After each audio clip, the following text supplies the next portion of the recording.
Sampai jumpa lagi rekan-rekan semua. Kisah pemuda kaya yang sederhana. Episode 279. Teman-teman, kali ini kita telah memasuki episode 279. Jangan lupa like dan komennya ya. Dan bagi yang belum subscribe, silahkan subscribe dulu supaya teman-teman dapat pemberitahuan jika kami upload cerita terbaru. Dan admin mengucapkan terima kasih kepada rekan-rekan yang telah mengikuti cerita ini. Mari kita dukung channel ini supaya kami bisa terus menampilkan cerita terbaru. Kita kembali ke cerita. Pada episode yang lalu diceritakan, jam telah menunjukkan pukul 3 sore ketika tiba-tiba handphone milik Andi berdering. Dan setelah diangkat ternyata itu adalah telepon dari Lisa. Saat itu Lisa memberitahukan jika malam ini ada seorang tante yang dari luar negeri ingin bertemu dengan Andi. Dan karena besok sore tantenya itu akan pulang, maka malam ini sang tante ingin bertemu dengan calon suaminya Lisa. Andi tampak terdiam dan mengerutkan keningnya ketika membaca WA dari Lisa. Andi kemudian terdiam beberapa saat. Andi rupanya masih merasa sedikit grogi jika disuruh bertemu dengan kerabatnya Lisa. Dan perubahan sikap Andi itu ternyata terlihat oleh Pak Billy. "Kamu kenapaan? Kok raut wajahmu tiba-tiba berubah?" tanya Pak Billy kepada Andi. "Ini ya." Lisa kasih tahu Andi nanti sore tantenya pingin bertemu dengan Andi. Tantenya ini sudah bertahun-tahun baru bertemu dan besok akan kembali ke negaranya lagi. Cuma kok Andi merasa ragu ya. Andi merasa sungkan bertemu dengan tantenya Lisa, kata Andi kepada Pak Billy sambil menyunggingkan senyumnya. "Ah, kamu ada-ada sajaan. Ya, kedepannya Lisa akan menjadi istrimu. Keluarga Lisa juga akan menjadi keluargamu. Kerabat Lisa nanti juga akan menjadi kerabatmu jugaan. Mungkin kamu harus membiasakan diri dengan kondisi seperti itu, An." "Iya ya, tapi mungkin Andi perlu adaptasi dulu kali ya," kata Andi dengan tersenyum. Mendengar kata-kata Andi itu, Pak Billy tampak tertawa tidak seperti biasanya sehingga saat itu terlihat beberapa orang menengok ke arah mereka. "Kenapa ya? Ada yang lucu atau bagaimana?" tanya Andi kepada Pak Billy. Andi saat itu terlihat begitu heran dengan sikap Pak Billy.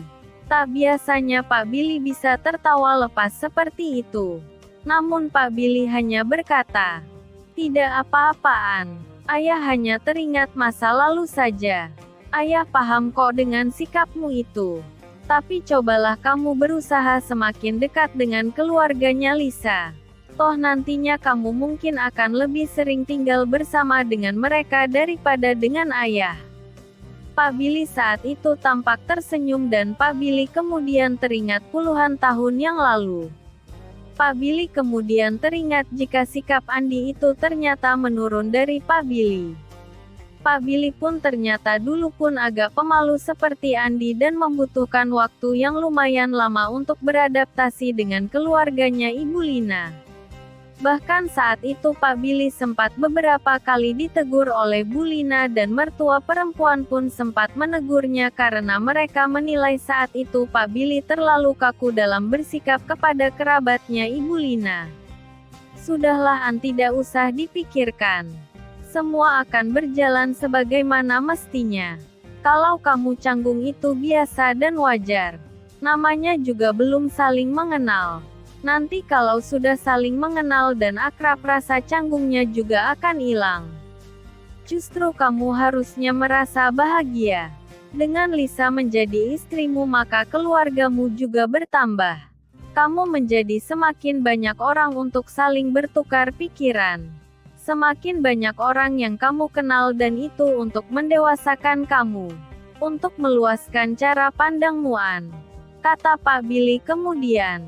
Namun saat ini Pak Billy di dalam hatinya berkata jika saat itu pun dia tidak bisa mengatasi gejolak hatinya dan dibutuhkan waktu hampir setengah tahun untuk menguasai keadaan. Ya kayaknya kapan-kapan kita perlu bertukar pikiran dan berbincang-bincang dengan timnya Andi.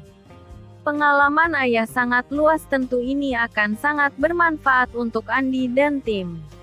Iya An, boleh. Tinggal kamu atur saja waktunya An. Ayah ingin perusahaan ini maju. Tapi ada beberapa hal yang ayah tidak mau berbagi dengan siapapun. Paling ayah hanya ingin berbagi dengan anak-anak ayah, yaitu kamu dan adikmu. Kamu harus paham untuk hal ini ya An. Tapi untuk hal dan pengalaman ayah yang lain pasti ayah mau kok berbagi dengan tim kamu An. Ayah pasti maunya kamu semakin maju ke depannya. Toh anak ayah kan cuma 2. Jadi nanti kamu dan adikmu lah yang akan mengelola perusahaan ini. Oh ya An, kamu malam ini tetap harus ke rumahnya Lisa. Jadilah seorang pria yang tidak mengecewakan pasangannya. Dengan alasan apapun kamu harus datang. Jangan sampai kamu bikin ayah jadi kesal juga sama kamu. Kata Pak Billy terdengar serius di telinga Andi.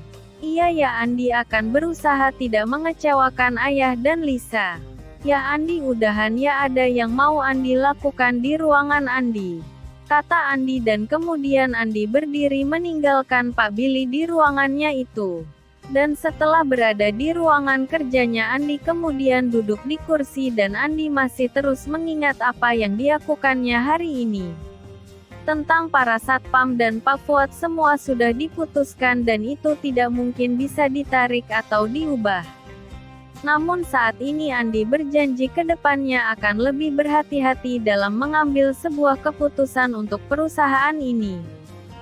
Jam 4 sore Andi kemudian memutuskan untuk pulang ke rumah karena sore ini dia harus bertemu dengan tantenya Lisa. Dan saat sampai di rumah ternyata saat itu hanya ada Sinta sedangkan yang lainnya belum sampai di rumah. Sinta yang saat itu sedang menonton televisi terlihat gembira karena melihat kedatangan Andi. Sore Mas. Aku bikinkan kopi ya Mas. Kata Sinta dan tanpa menunggu jawaban dari Andi Sinta sudah langsung berlalu ke dapur. Wah anaknya baik banget. Gak salah nih kayaknya kalau aku dan Lisa bantu dia. Kata Andi di dalam hatinya. Wah mantap Sin kopinya. Terima kasih ya Sin, kata Andi kemudian. Dan kemudian Andi terlibat dalam sebuah obrolan dengan Sinta yang menanyakan tentang sekolah Sinta dan hal lainnya. Sin, kamu kalau ada yang dibutuhkan atau mungkin ada kebutuhan sekolahmu kamu jangan malu-malu langsung bicara pada Andi. Anggap Mas Andi kakakmu. Dan Mbak Lisa itu kamu anggap kakakmu juga ya. Mendengar apa yang dikatakan Andi itu Sinta terlihat tersenyum. Iya Mas, terima kasih ya Mas. Sinta jadi merasa terlalu merepotkan saja di rumah ini Mas. Kata Sinta kemudian. Mendengar apa yang dikatakan Sinta itu Andi terlihat terharu. Jangan begitu Sin. Aku dan teman-teman itu menganggap kamu adik. Jadi apa sih yang repot bagi seorang kakak untuk adiknya? Ini Mas Andi berencana akan memasukkan kamu ke tempat kuliah yang layak bagi kamu setelah kamu lulus sekolah. Aku dan Lisa ada 2 pilihan bagi kamu Sin. Lulus sekolah langsung kuliah dengan ambil kelas karyawan atau ambil kelas reguler. Kalau kamu mau kelas karyawan maka Lisa siap mempekerjakan kamu di perusahaan miliknya. Tapi kalau kamu mau kelas reguler juga tidak apa-apa. Kamu akan tetap kami biayai.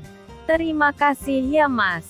Kalau boleh pilih si Sinta maunya bekerja juga Mas. Biar Sinta juga bisa mandiri Mas. Kata Sinta. Iya Sin, menurut Mas Andi sih untuk masalah ini harus ada campur tangan dari kakakmu juga. Dia juga berhak kok untuk memberikan saran-saran kepada Sinta. Kalau bagi Mas Andi sih mana yang menjadi keputusan kalian saja Mas Andi pasti setuju. Johan juga orangnya baik. Jadi Mas Andi yakin keputusan kalian pastilah keputusan yang terbaik bagi kalian. Dan sore itu tanpa terasa jam telah menunjukkan pukul 5:30 sore. Satu persatu penghuni kos telah kembali. Dan sore itu Johan sampai di rumahnya sekitar jam 6 sore. "Gimana Jo? Lancar pekerjaan kamu hari ini?" tanya Andi kepada Johan. "Lancar Mas Andi. Semua berjalan semestinya dan saya juga semakin suka bekerja di perusahaan itu. Apalagi teman-teman di sana juga sangat baik. Saya suka dengan pekerjaan ini Mas. Dan sepertinya memang pekerjaan ini tidak memberatkan. Bahkan saya menikmatinya. Oh Yasin, aku Sabtu ini disuruh lembur. Lumayanlah buat tambah-tambah. Kamu gak apa-apa kan? Kalau ada apa-apa kamu minta tolong saja sama kakak-kakak yang ada di sini," kata Johan kepada Sinta. "Sudah gap Papa Jo. Tenang saja. Toh ini ada Fatma dan yang lainnya, dijamin Sinta aman. Tapi aku minta maaf Sabtu dan Minggu ini kayak biasa. Pagi sampai malam ada kegiatan rutin," kata Andi sambil tersenyum. Ya saat ini memang Andi telah memasuki semester keempat dan ini adalah semester terakhirnya sehingga belakangan ini Andi sangat sibuk untuk urusan kampus. "Santai saja Mas. Masa iya harus orang segitu banyak nungguin Sinta? Saya sendiri aja bisa kok," kata Fatma. Itulah pembicaraan Andi dan para penghuni rumah kos sore ini. Jam telah menunjukkan pukul 6:30 ketika Andi berpamitan untuk pergi ke rumah Lisa. Itulah kisah pemuda kaya yang sederhana episode 279. Terima kasih kepada rekan-rekan yang sudah mengikuti cerita ini. Jangan lupa like, subscribe, dan bagikan cerita ini kepada rekan-rekan Anda. Silahkan rekan-rekan tulis saran dan komentar Anda. Dan mari kita majukan channel ini, supaya kita bisa terus menikmati cerita ini. Terima kasih.